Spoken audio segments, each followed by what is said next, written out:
Bueno, buenas tardes. Yo soy la doctora Mónica Ferrari. Venimos presentando ya el workshop de psiquiatría translacional y computacional, y este sería el episodio cuarto y último de esta primera parte. Y vamos a hablar de cómo damos sentido a la psiquiatría computacional. Estamos con la doctora Edna Yamilo Aguavara, que es integrante del capítulo, y vamos a hablar sobre Big Data y psiquiatría digital. Bien. Bueno, primero vamos a comenzar hablando sobre lo que es la ciencia de datos. Sabemos que la ciencia de datos es un campo interdisciplinario que involucra métodos científicos, procesos y sistemas para extraer conocimiento o un mejor entendimiento de datos en sus diferentes formas, ya sea estructurados o no estructurados. Es decir, es una continuación de algunos campos de análisis de datos como la estadística, la minería de datos, el aprendizaje automático y el análisis predictivo. ¿Qué es la ciencia de datos? Va a comprender tres áreas distintas y superpuestas. Las habilidades de un estadístico que sabe cómo modelar y resumir conjuntos de datos, los cuales cada vez tienen mayor tamaño. Las habilidades de un informático que puede diseñar y utilizar algoritmos para almacenar, procesar y visualizar eficientemente estos datos. Y la experiencia sobre el campo dominio, lo que podríamos pensar como una formación clásica en un tema, la cual es necesaria tanto para formular las preguntas correctas como para poner las respuestas en contexto. Entonces, ¿cuál sería el proceso de la ciencia de datos? El primer paso consiste en establecer un objetivo de investigación. El propósito principal aquí es asegurarse de que todos los interesados comprendan el qué, el cómo y el porqué del proyecto. Siempre debemos tener bien en claro cuál es la pregunta que queremos responder con la ayuda de los datos. El segundo paso consiste en la obtención de estos datos y deben estar disponibles para poder ser analizados. Este paso incluye encontrar los datos adecuados y obtener acceso a los mismos. El resultado de esta etapa suelen ser los datos en su forma cruda, que probablemente necesitarán ser pulidos y transformados antes de que puedan ser utilizados. Ahora que ya tenemos los datos sin procesar, el siguiente paso es prepararlos, y esto va a incluir la transformación de los datos de una forma cruda a una forma en la que puedan ser utilizados directamente en los modelos.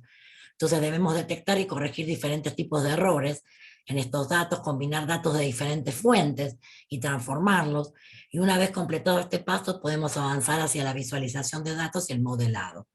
El cuarto paso sería la exploración de los datos, y el objetivo de esta etapa es obtener una comprensión profunda de los datos, y buscaremos patrones, correlaciones y desvíos basados en técnicas visuales y descriptivas.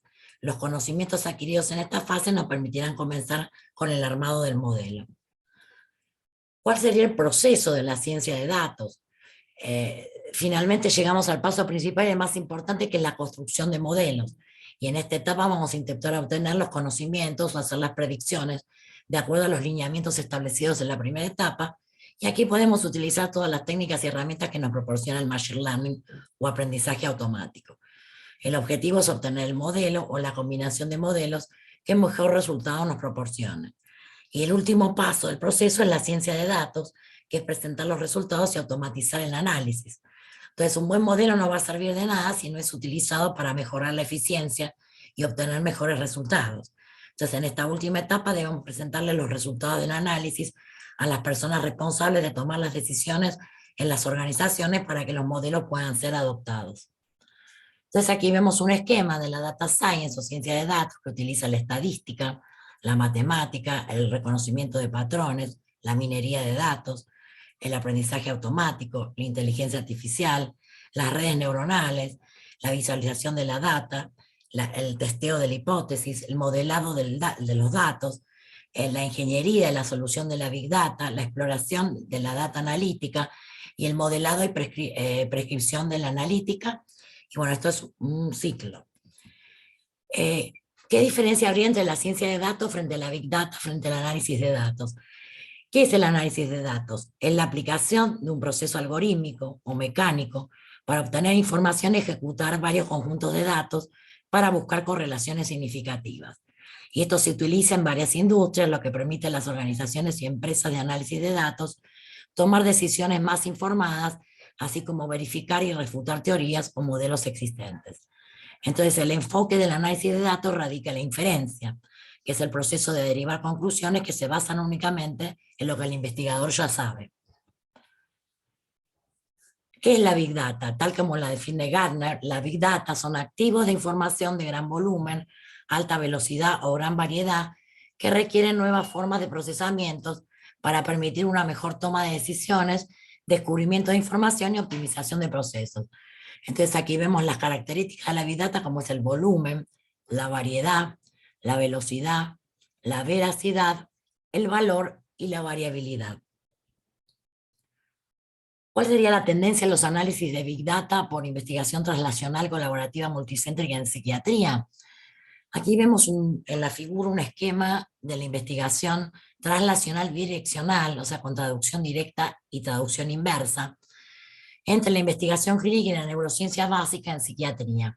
Entonces, la investigación clínica va a necesitar detectar biomarcadores novedosos, centrándose en los objetivos específicos, que ya sea basados en hipótesis o utilizando grandes datos, la Big Data, la Data Driven o ciencia de datos, que son traducibles a la investigación básica.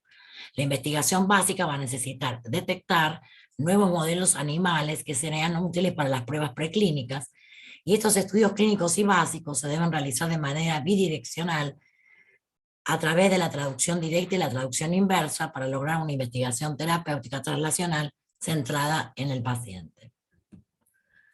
La Big Data en la investigación en salud mental, ¿cuál es el estado actual y las posibilidades emergentes? Una revisión narrativa muestra que se evidencian claras disparidades entre las regiones geográficas cubiertas y en los trastornos e intervenciones que recibieron la mayor atención. Se identificaron en este estudio 84 ejemplos de bases de datos para proporcionar respuestas de Big Data a preguntas de investigación sobre salud mental, de las cuales 24 son específicas de salud mental y temas relacionados. Y como vemos en el gráfico, lo que más se estudia son los psicotrópicos en general, las drogas en demencia, los antipsicóticos, los estabilizadores del ánimo, los antidepresivos, los ansiolíticos, los hipnóticos y los estimulantes. Sería una transición a una práctica de salud mental basada en datos, sesiones colaborativas de expertos para encontrar conocimientos e hipótesis. Y esto se va a centrar en la búsqueda de nuevos conocimientos e hipótesis y va a involucrar a los profesionales de la salud locales en cada paso del proceso. Como vemos, esto utiliza la minería de datos, CRIPS, data mining, y se trata del entendimiento del dominio, del entendimiento de la data, de la preparación general de la data, y seleccionar la data, preparar la data específicamente y los resultados. Los grandes datos están llegando a la psiquiatría. ¿Qué es grande en Big Data?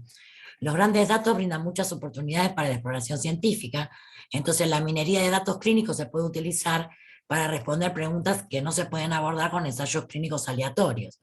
Entonces los grandes datos permiten formular nuevas preguntas clínicas y explorar fenómenos que antes no estaban disponibles.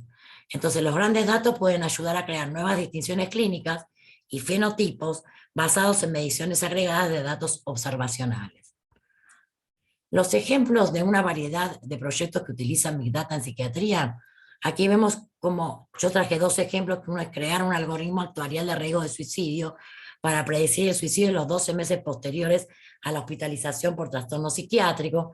Este es un trabajo de Kessler et al. De 2015.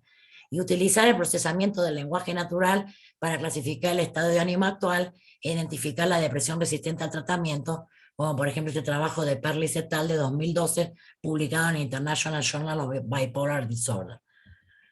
Bueno, también habría un enfoque longitudinal de Big Data para la salud de precisión. Entonces se ve este diseño de estudio y recopilación de datos, donde se describe, se hace una descripción general del fenotipado longitudinal en profundidad, utilizado para determinar el riesgo y el estado de salud, y los tipos de datos se clasificaron como pruebas estándar, que se ven en azul, standard test, mejoradas en púrpura y emergentes en roja, donde se ve el fenotipo, la historia personal, la historia clínica, de conducta, la imagen, la fisiológica, el esposoma, el microbioma, la metaboloma, el proteoma, la transcriptómica, la genómica y la historia familiar.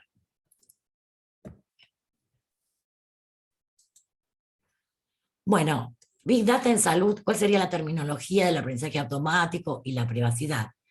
La taxonomía en Big Data tiene que ver con las medidas de la biología del participante, como los conjuntos de datos genómicos o metabolómicos, las medidas del contexto del participante, como en los análisis geoespaciales, los datos de registros médicos recopilados administrativamente, o sea, recopilación de datos primarios, las mediciones de los participantes tomadas automáticamente a intervalos extremadamente frecuentes, por ejemplo, con un dispositivo de GPS o Fitbit, y las medidas compiladas a partir de los datos efluentes, creados por la vía en un mundo electrónico, como los registros de términos de búsqueda, publicaciones en redes sociales o registros de teléfonos celulares.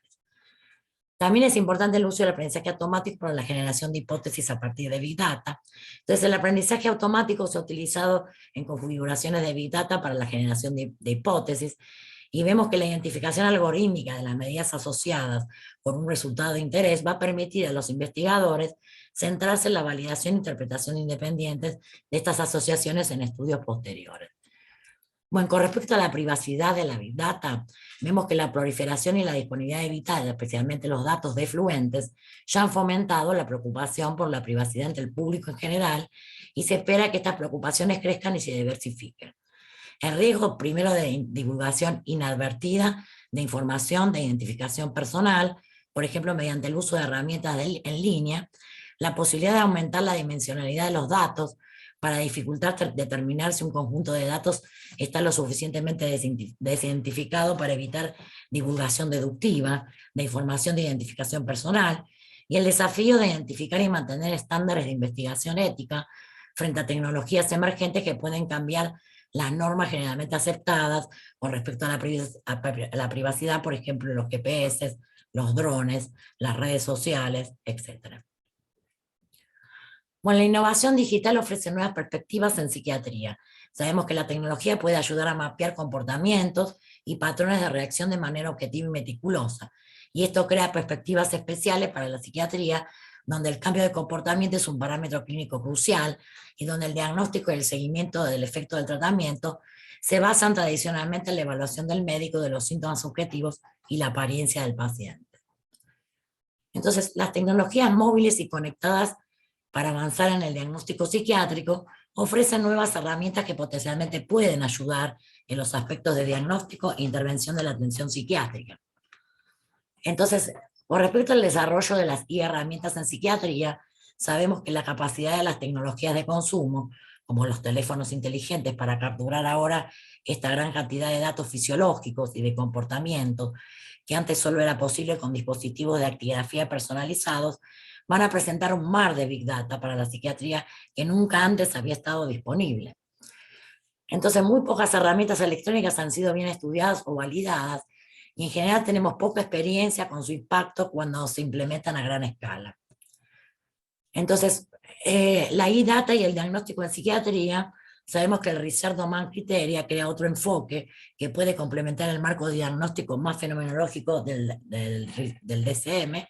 Entonces, el Research Domain Criteria se enfoca en los dominios tales como los sistemas de valencia negativa, de valencia positiva, sistemas cognitivos, sistemas para procesos sociales y sistemas de excitación-regulación.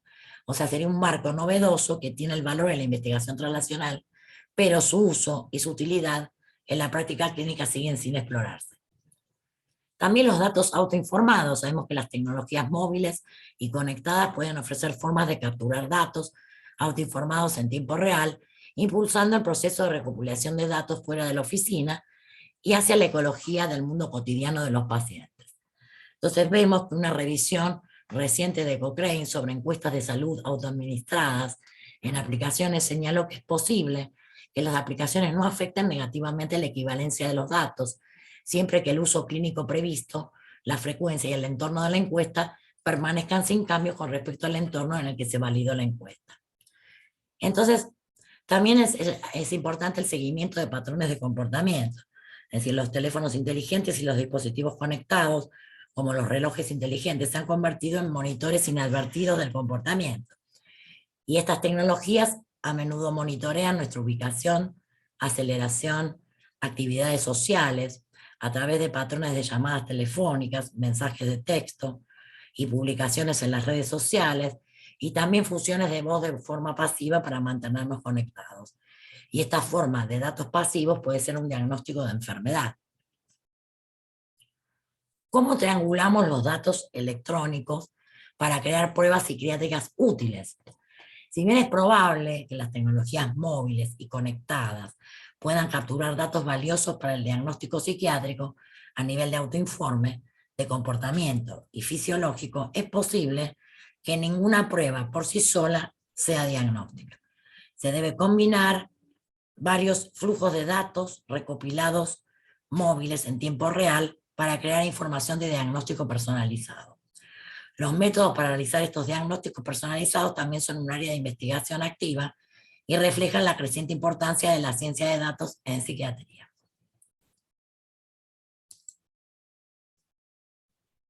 Bien.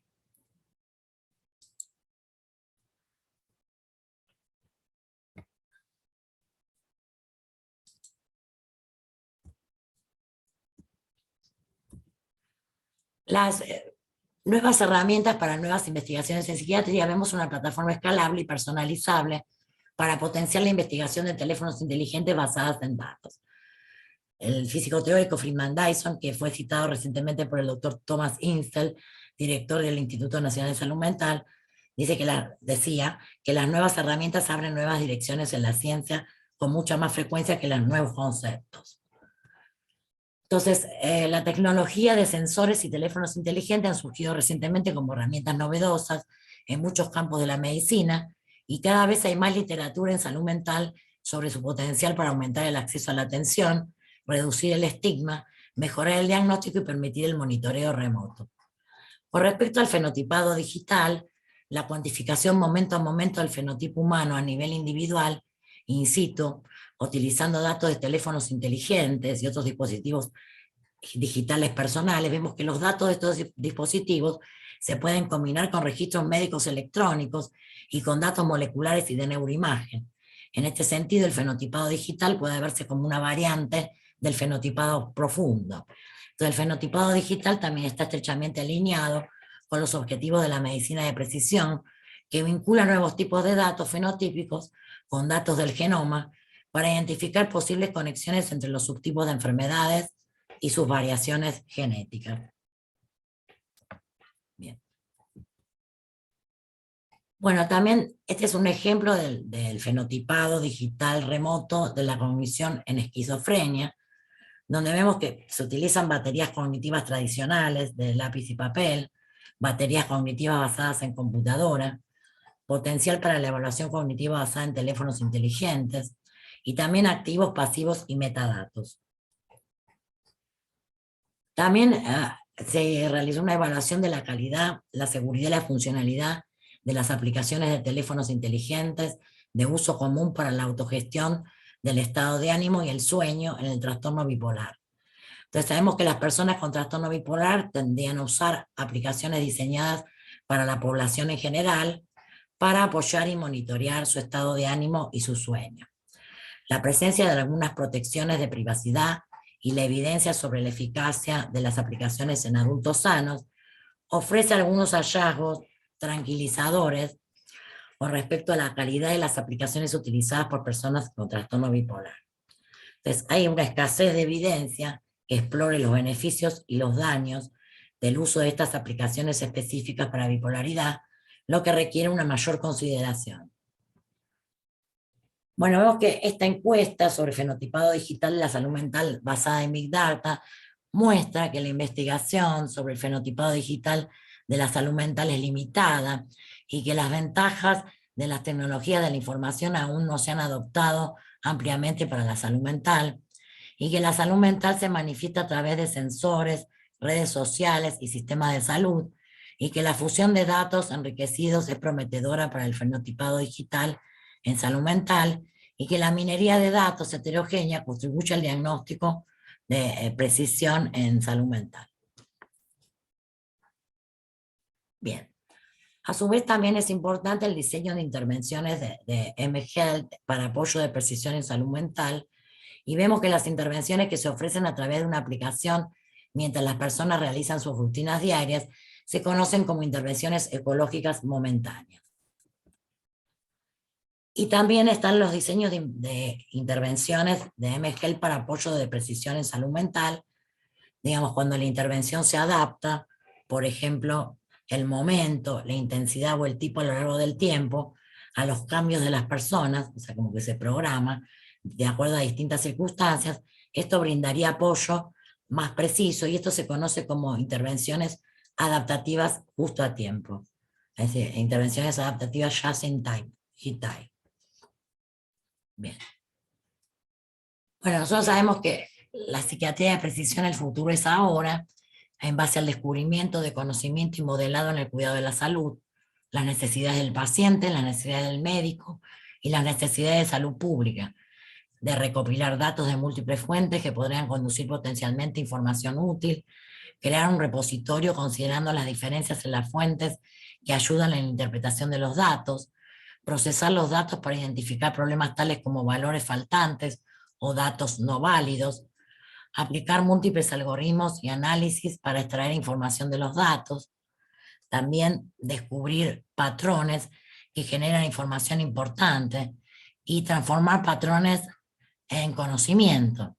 Y también las calculadoras basadas en modelos obtenidos de la extracción de datos se pueden implementar a través de aplicaciones web y de teléfonos inteligentes. Es decir, los usuarios finales pueden beneficiarse tanto del conocimiento como de las calculadoras para autoevaluación, la información objetiva, la gestión de salud pública y otros.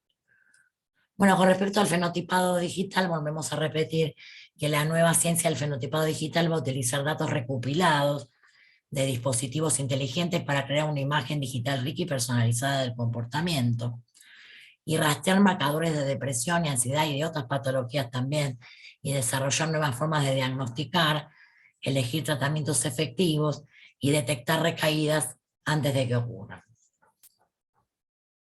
Bueno, telepsiquiatría, voy a hablar muy poquito porque ahora va a hablar la colega Edna Guevara. ¿Qué aprendimos de la pandemia? Sabemos que los servicios clínicos introdujeron formas remotas de consultoría 2 y apresuradamente ahora enfrentan el desafío de cómo alinearlas con los servicios tradicionales cara a cara, de una manera que respalde la excelencia clínica y la calidad de la atención. Va a haber una nueva curva de aprendizaje personal y organizacional antes de que las personas adquieran confianza en el uso de este nuevo medio para encuentros clínicos. Con respecto a las tecnologías digitales, en psiquiatría, ¿cuál sería el presente y el futuro? Sabemos que la revolución digital ha llegado al mundo de la salud mental. Entonces, los ejemplos destacados incluyen el uso cada vez mayor de aplicaciones de salud móviles, la integración de aprendizaje automático sofisticado o inteligencia artificial para el apoyo a la toma de decisiones clínicas y la terapia automatizada, y también la incorporación de tratamientos basados en realidad virtual. Y estas diversas tecnologías prometen abordar varios problemas importantes en la atención de la salud mental, incluida la falta de medición, el acceso desigual a los médicos, la demora en recibir atención, la fragmentación de la atención y las actitudes negativas hacia la psiquiatría.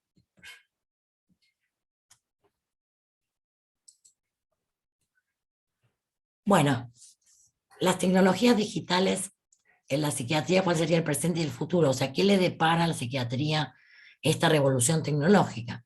¿Serán reemplazadas las clínicas físicas por teleclínicos? ¿Se convertirán los teléfonos inteligentes en la nueva interfaz clínica para el diagnóstico y el tratamiento? ¿Serán reemplazados los psiquiatras por bots conversacionales, diseñados con inteligencia artificial, entrenados en millones de entrevistas clínicas y sesiones de tratamiento? Esto, bueno, fue publicado en el Journal of American Psychiatric Association, the Journal of Lifelong Learning in Psychiatry. Bueno, nosotros creemos que evidentemente esto no va a ser así. Pensamos que el peligro del pasado era que los hombres fueran esclavos, pero el peligro del futuro es que los hombres se conviertan en robots. Bueno, muchas gracias y los esperamos entonces en las actividades del capítulo y vamos a darle paso a la doctora Aguavara, que no sé si está en línea. Moni. A ver, hola, Edna. Sí, acá estoy. Ah, ¿qué tal? Buenas noches, Edna. Hola, buenas noches, Moni. ¿Cómo estás? A ver si Bien, podés bien. compartir pantalla. Sí, y hay varias personas para admitir. A ver. Sí, bien, ahora los admito. Decime, ¿podés compartir pantalla? Sí, ahí ya, ya. Ahí está. ¿Se Bien. ve? Sí, sí, se ve perfecto, Edna. Bien. Bueno, y hay unos participantes. A ver. Bien, Bueno, sí. gracias por tu invitación, Mónica, al capítulo de Psiquiatría Translacional y Computacional. El día de hoy hablando de la aplicación clínica en la psiquiatría y en la neuropsiquiatría y específicamente en telepsiquiatría. Mi nombre es Edna Bavara, yo soy médica psiquiatra, legista y máster en cuidados paliativos. Y es así como vemos que ya al diván ya quedó todo en la psiquiatría vuelto al sistema, del diván a la red cuando ya no se tiene cerca un psiquiatra. ¿Y qué es la telepsiquiatría? Es importante primero saber que en telesalud utilizamos lo que es la tecnología de la información, tecnología de información computacional, que es a distancia en este campo que nos conviene, que nos compete en la salud. Y su objetivo principal es mejorar la salud de la población, y que incluye la telemedicina, teleeducación, salud móvil y teleasistencia. ¿Y qué es la teleasistencia? Es ese servicio de seguimiento y acompañamiento a personas mayores o con enfermedades crónicas a través de la tecnología de la información e incluso fuera del hogar las 24 horas desde el día, ya sea que requieran una ayuda puntual o constante o asistida, una asistencia rápida. Y hay dos tipos de teleasistencia, social y médica. Social en aquellas personas que padecen una discapacidad como la ceguera, adulto mayor dependiente o que se encuentren solas, y la teleasistencia médica en personas mayores con riesgo de tipo cardiovascular, enfermedad también crónica, mental, graves de tipo sensorial, cognitivas y motoras. Se está desarrollando mucho más en Europa que en Latinoamérica. ¿Y la salud móvil qué es? Es una forma donde no hay una definición muy fija, pero se describe en la práctica médica y en salud pública como un apoyo con dispositivos móviles como teléfonos, aparatos de monitoreo para los pacientes, asistencia digital personalizada y otros dispositivos que se destinan para este tipo de manera móvil y que incluye los servicios de voz, mensajería corta, aplicaciones y de posicionamiento global. La teleeducación en salud también nos compete a todos porque nos hemos beneficiado, como en este caso, en la tecnología de información y comunicación a través de este medio, la práctica educativa a distancia. Por una resolución del 2654 del 19 se definieron varias categorías en telemedicina, como son la interactiva, no interactiva, teleexperticia y telemonitoreo. La telemedicina interactiva nos permite relacionar a la distancia usando herramientas de videollamada en tiempo real, mientras la no interactiva es una relación usando una comunicación asincrónica donde hay servicios que no requieren una respuesta inmediata. La teleexperticia cuando hay comunicación sincrónica o asincrónica, pero entre profesionales de la salud, técnicos de salud, juntas médicas, y el monitoreo, aquel donde la persona puede ser seguida, específicamente el usuario o paciente, a través de una plataforma de tecnología de la información que recopila y transmite datos clínicos. ¿Cuáles son los objetivos de la telemedicina? Facilitar así el acceso para mejorar la resolutividad, calidad y continuidad en la atención clínica, facilitar interconsultas entre médicos de primer nivel y especialistas, evitar desplazamientos, realizar seguimiento oportuno y evitar hospitalizaciones. Los pioneros en este tipo de programa de telesalud fue inicialmente la teleradiología y telepatología, y de manera informal se utilizaba la telepsiquiatría, que hoy ya de forma remota se utiliza mucho más. En un contexto amplio puede incluir lo que son correos electrónicos, mensajes de texto, llamadas telefónicas, chat, videollamadas y modelos híbridos. Hay una historia donde debemos ubicarnos, donde los primeros usos de videoconferencia para apoyar intervenciones psicoterapéuticas fue en la década de los 50 en la Universidad de Nebraska. Se propuso inicialmente el término de telepsiquiatría en el 73 para describir los servicios de consulta virtual en el Massachusetts General Hospital en Boston. Luego, con el avance tecnológico, aumentó lentamente a través de las décadas y su uso fue más fuerte en el 2010 al 17 a través de agencias estatales en Estados Unidos, en un promedio del 15 al 29%. En 2012, la telepsiquiatría fue la segunda forma de telemedicina más practicada en el mundo después de la teleradiología. En 2015, la Asociación Estadounidense de Psiquiatría convocó formalmente el Comité de Telepsiquiatría y la WPA en el 2021, después de la pandemia, publica las guías, o en tiempo de pandemia, las guías globales sobre telepsiquiatría que nos enfocaremos en las mismas el día de hoy. Acá está la historia de manera progresiva, cómo se utilizó inicialmente en Nebraska, fue progresando hasta que se realizó formalmente el programa de telepsiquiatría en 2016. Los requisitos y consideraciones para instalar un servicio de telepsiquiatría según la WPA, ¿cuáles son? La necesidad que es de utilización personalizada de tecnología de la información con una sostenibilidad del servicio, con un modelo de población donde se le pueda prestar y ofrecer con una infraestructura requerida, utilizando y sabiendo muy bien las herramientas legales y regulatorias que se revisan e identifiquen en cada país, diseñando estrategias de gestión de servicio. Se debe determinar así el método de realización de evaluación, incluido donde esté también el paciente, se establezcan procedimientos para escribir medicamentos, que también lo hablaremos aquí directamente y específicamente en la Argentina, informar a la familia y a los pacientes y a sus familiares el procedimiento de la atención de telepsiquiatría y qué hacer en un caso de emergencia e implementar la capacitación del personal, tanto médico como el mismo familiar para la sostenibilidad a largo plazo. ¿Y qué debemos tener antes de la consulta? Revisar muy bien la legislación local, la tecnología que vamos a utilizar, asegurarnos que el paciente reciba la información suficiente antes de la consulta, familiarizarnos todos, tanto paciente como médico, del sistema tecnológico que se va a utilizar y que el ambiente sea el apropiado. Hay obviamente que seleccionar pacientes. No hay contraindicaciones absolutas. El psiquiatra como tal debe definir qué paciente se va a beneficiar de la telepsiquiatría o de esa atención presencial. ¿Qué factores deberíamos entonces elegir?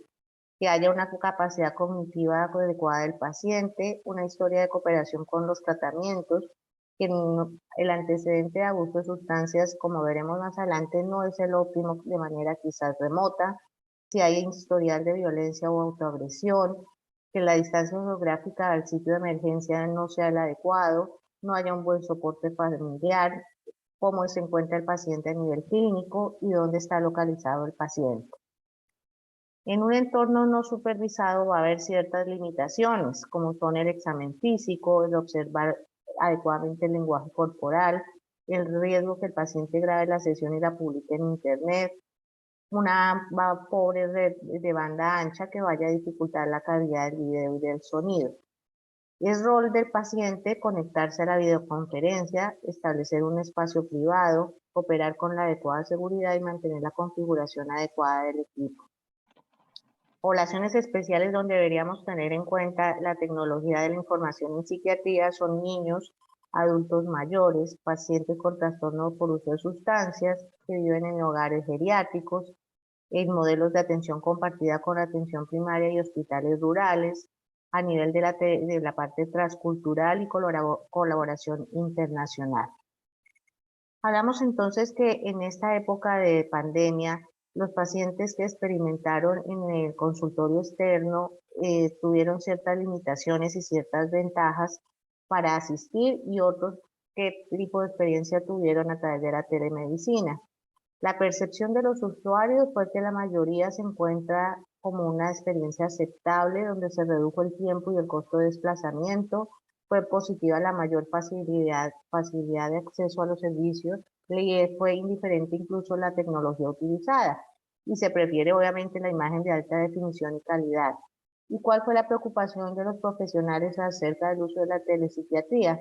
Que podría generar ansiedad en el paciente, en el profesional. Habría dificultades para usar habilidades adquiridas para tranquilizar a los pacientes de esta manera, de establecer una apropiada relación médico-paciente y no poder establecer esa comunicación no verbal que es necesaria en este vínculo. Obviamente, siempre pensamos en esto, que la confidencialidad pueda verse comprometida. Recomendaciones que da la WPA. Adaptar las mejores prácticas para el uso de la atención a cada persona con la telepsiquiatría, realizando el ajuste tecnológico adecuado, evaluar exposición, experiencia, comodidad previa del paciente con tecnología y videoconferencia, crear protocolos de emergencia, como vamos a ver más adelante, lo que es un consentimiento informado, incluyendo explicación de funciones y responsabilidades en situación también de emergencia, llevar una evaluación continuada del nivel de comodidad del paciente con el tipo de tecnología que usamos, un cuestionario tipo de satisfacción, una evaluación continua del nivel de comodidad de los demás usuarios con la tecnología, en lo que sería ya del tipo satisfacción de los usuarios. Y la barrera principal que vimos nosotros, los médicos, fue más desde la parte de organización sanitaria que desde la perspectiva de los pacientes, barreras como estas, de la forma de comunicación no verbal. La telepsiquiatría, hemos visto, es una forma entonces eficaz de mejorar el acceso a brindar la atención oportuna y eficiente. Las preocupaciones de los médicos reflejan la necesidad de una mejor integración del flujo de trabajo del sistema, cambio de políticas y cambios en la cultura organizacional para que todo el potencial de la telepsiquiatría pueda ser realizado. ¿Qué contraindicaciones vemos en telepsiquiatría?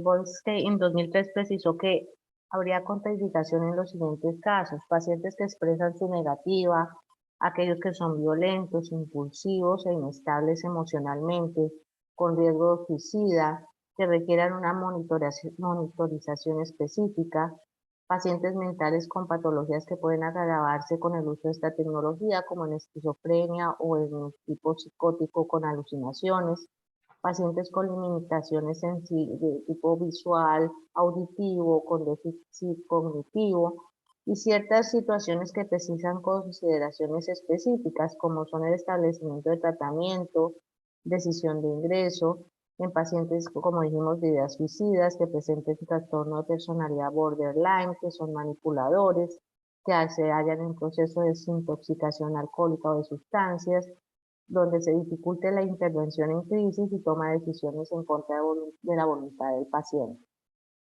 Lo que era la telemedicina antes y después del COVID.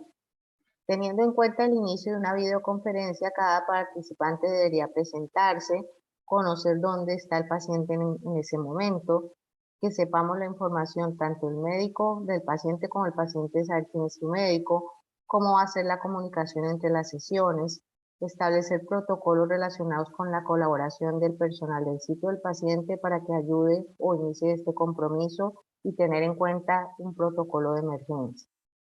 Y ya durante la sesión, ¿qué le deberíamos recomendar al paciente y para los médicos? Mantener un contacto visual con el paciente durante toda la consulta, tomar notas en la misma explicándole el motivo al paciente por el cual se está escribiendo. Puede resultar difícil leer las señales corporales del paciente en video. Sin embargo, podemos observar el lenguaje corporal del paciente prestando atención al propio lenguaje corporal.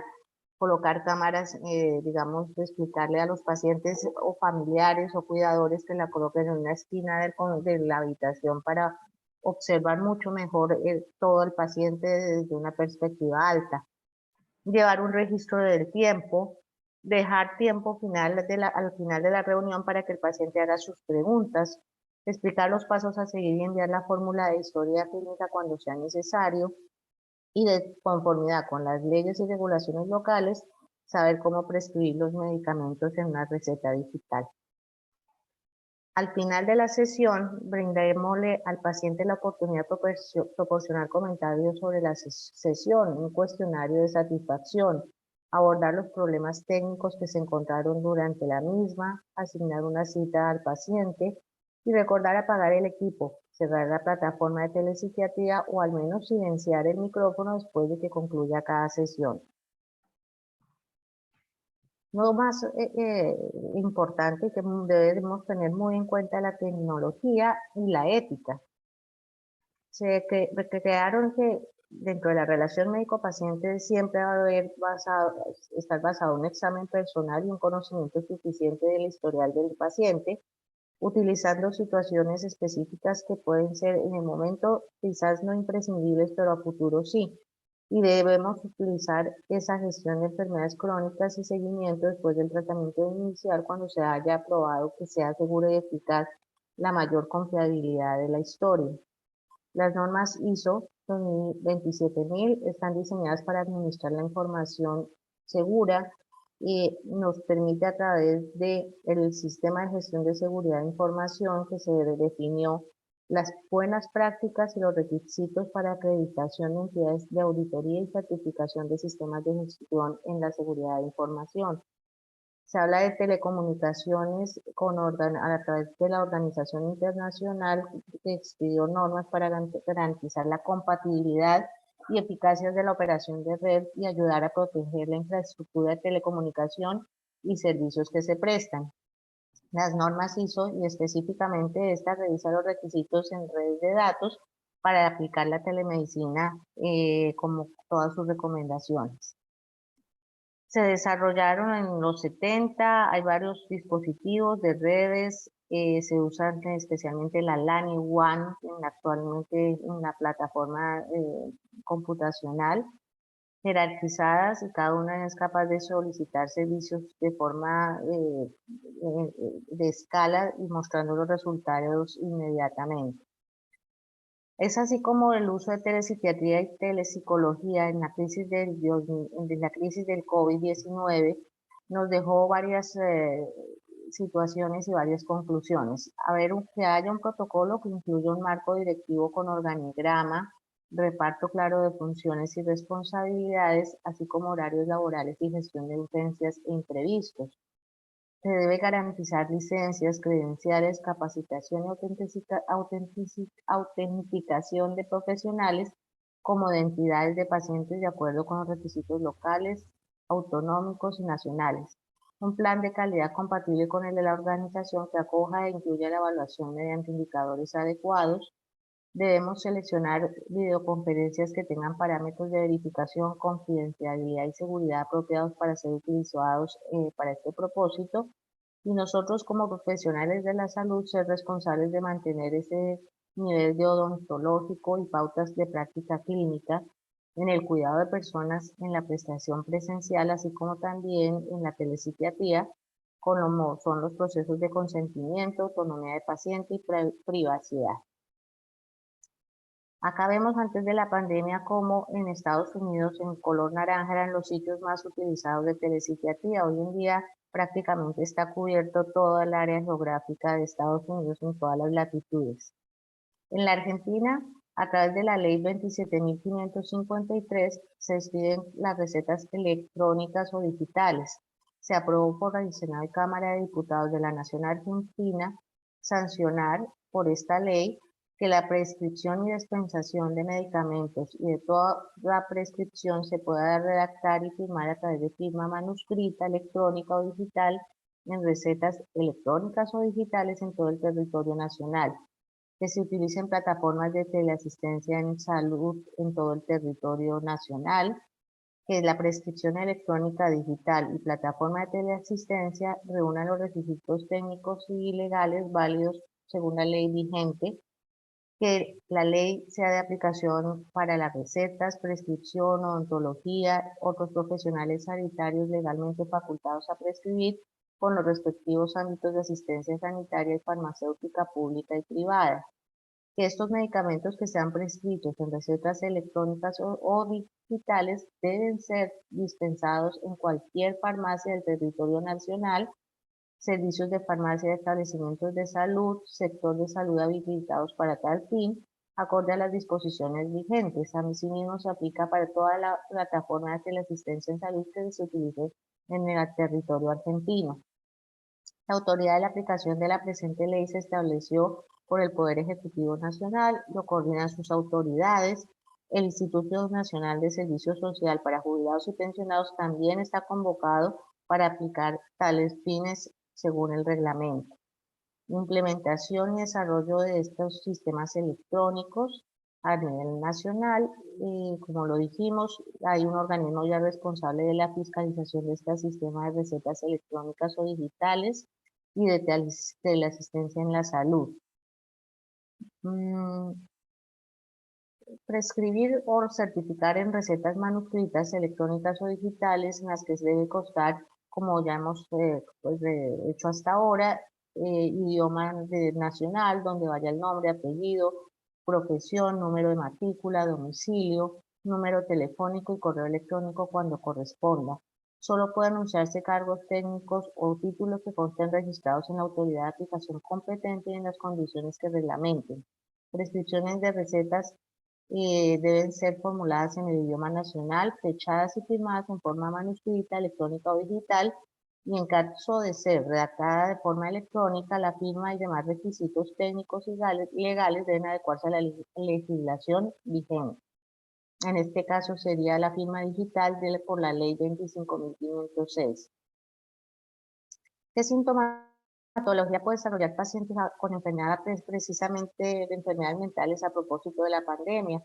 Puede que ninguna, o tener una reacción de densidad normal de ansiedad, ciertos trastornos adaptativos de tipo mixto, somatizaciones, reacciones de estrés agudo, uso sintomático de alcohol y drogas, exacerbación de trastornos de ansiedad generalizada, agorafobias, crisis de pánico, trastorno de estrés postraumático y cuadros depresivos. En cuanto a los cuadros psicóticos, son infrecuentes pero posibles. Las personas que tienen patologías de salud mental que quizás no fueron atendidas previo a la pandemia se exacerbaron, como una tipo de depresión endógena, esquizofrenia, trastorno obsesivo compulsivo, todas ellas sin tratamiento se exacerbaron y crearon cuadros inestables anímicos, psicóticos y obsesivos importantes. Los retos en el uso de la telepsiquiatría a partir de la pandemia entonces es dar seguridad a los pacientes en sus datos, en la confidencialidad, en la historia clínica, en la competencia de preparación por nosotros los psiquiatras o quienes ofrecemos la parte de salud mental, estar preocupados por las legislaciones, consentimiento informado firmado por pacientes y justicia social. ¿Y qué esperamos en la agenda de salud mental para el 2030? Garantizar una vida sana y promover el bienestar para todos en todas las edades. Para 2030, reducir en 1/3 la mortalidad prematura por enfermedades no transmisibles mediante la prevención y tratamiento, promoviendo la salud mental y el bienestar. Fortalecer la prevención y el tratamiento de abusos de sustancias adictivas, incluido el uso indebido de estupefacientes y consumo nocivo de alcohol, y lograr la cobertura sanitaria universal, en particular la protección contra los riesgos financieros, el acceso a servicios esenciales de calidad y el acceso a medicamentos y vacunas seguros, eficaces, accesibles y de calidad para todos. Muchas gracias.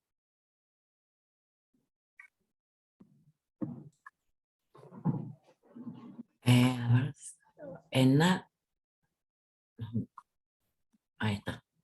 Bueno, excelente tu presentación, reactualizada, como siempre. Bueno, vamos a anunciar a las próximas actividades del capítulo, que son la participación en las jornadas de Tandil del que bueno, la temática psiquiatría translacional, con la doctora Alicia Portela, vicepresidenta del capítulo, y con la doctora Edna Guavara, vamos a realizar, que es chair, junto conmigo en el Congreso de la World Psychiatry Association. Vamos a participar de un simposio integrando la psiquiatría digital con la salud mental. Así que bueno, los esperamos y bueno, también tenemos mesas para presentar en el Congreso que se va a realizar en octubre y vamos a armar una segunda parte del workshop que ha sido muy interesante. Bueno, muchísimas gracias, Edna. Gracias, Mónica. Estamos Gracias. entonces en contacto y Gracias. muchas gracias a todos los que participaron. Gracias. Gracias.